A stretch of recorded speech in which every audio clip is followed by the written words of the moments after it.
Hello mga kaikit! So, naimbangal daw tayo manan mga kaikit and for today's video nga ay share ko sa inyo yung paggawa ko ng headdress a night before their performance task. Oo, yung performance task ni na King kasi nga per group yon and then sa grupo nila meron silang 6 na members. So, 6 na headdress ang igagawan ko. Yes mga kaikit, of course. I'm enjoying it naman mga kaikit at yan na nga, parang kasaysayan, parang tourist spot, parang ganon kasaysayan ng isang lugar ata yung ano nila, yung topic nila ngayong week na to and then yun yung ganap. Parang sasayaw and then of course kailangan nila ng props. So gumawa na ako yung pinaka basic headdress mga kaikit at mabilisan kasi nga rush naman na yan mga kaikit. So after kong nag-tutor dyan mga kaikit, mga 8 o'clock sa General Passenger tutor ko mga kaikit.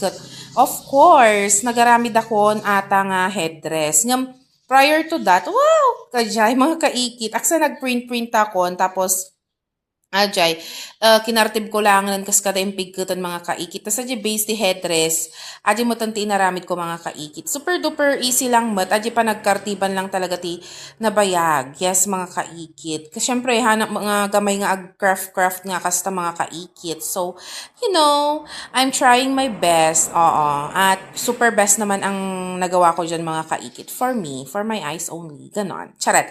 Anyways, of course, di ba, na bayag mo tagaramid ti kastala lalo no awan iti time man kasi jay. So mga adi innum 4 or 5 hours kung sa nga aramid mga kaikit. So adi gamin.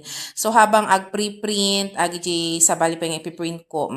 Atan mga kaikit. Kung nakurangan nak dita mga kaikit. So nagprint tak pa iti ni tawag nan ata ni grass mga kaikit. Dapat kumaadya dati mais kun grass na mga kaikit. Basta yellow kun green dapat i-combination na. Ngam awan din na birukak ag kartib-kartib. Kastalangan ng mga kaikit. Mabilisan nga, di ba?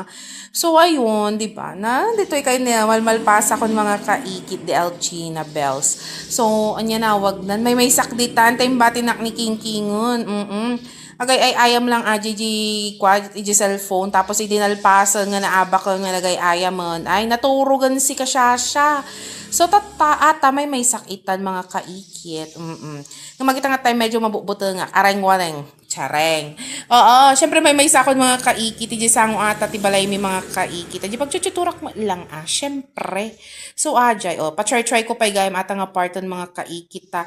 Inyaramidak pa yam amin nun san nga aji ngi base na tapno may sa iti size ti ulo dan mga kaikit to mineasure ko matagi ulo da of course aksahan nga agkwan in rikos kulatan nga kastan mga kaikitan tas ata pinagkipigkot ko lang di tourist spots iti Tarlac o di ba mga kaikit nagbongga may share ko lang kanya yung mga kaikit.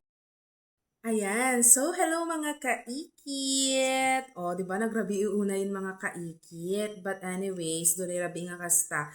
Adagamin dyan aramidag tata mga kaikit nga headdress, the king. Kasi nga by group ata, parang may performance task ata sila sa makaban sa mga kaikit about kasaysayan. Oo, ng isang lugar.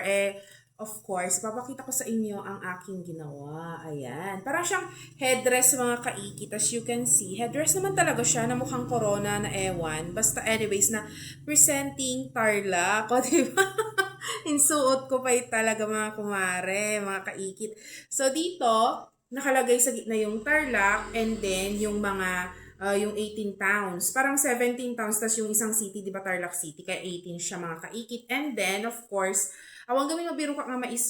So, grass, tingkabil ko to yung mga kaikit. And agitoy, dito, yan yung mga tourist spots or yung mga makasaysayang lugar. Kasi adama lang tingkabil ko pa yung sa Bali Parang historical spots, makasaysayang lugar, tourist spots, whatsoever. Basta yun, ito, meron pa mga kaikit. Though, 6 na mga kaikit at yun yung tinaganan. May tulong ko. Mag-j ka grupo na. Ayan, mga kaikit. Kaya halika nga dito, ipa-share nga natin sa'yo.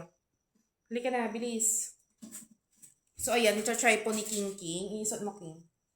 Kuya, isot mo. Ayan, ganyan. Tapos magsasayaw-sayaw sila mga kaikit. O, diba? Ayan, may share ko lang kanya yung mga kaikit. Bye! So, ayan na yung mga headdress, mga kaikit na ginawa ko for King King and yung mga kagrupo niya. So, ayan siya mga kaikit. Ayan siya. O, ba diba? Iba't ibang mga pictures din ang makikita mo sa Tarlac, yung mga dinikit ko sa mga side-side niya mga kaikit. Ayan. So, that's all mga kaikit. May share ko lang kanyayo. Bye!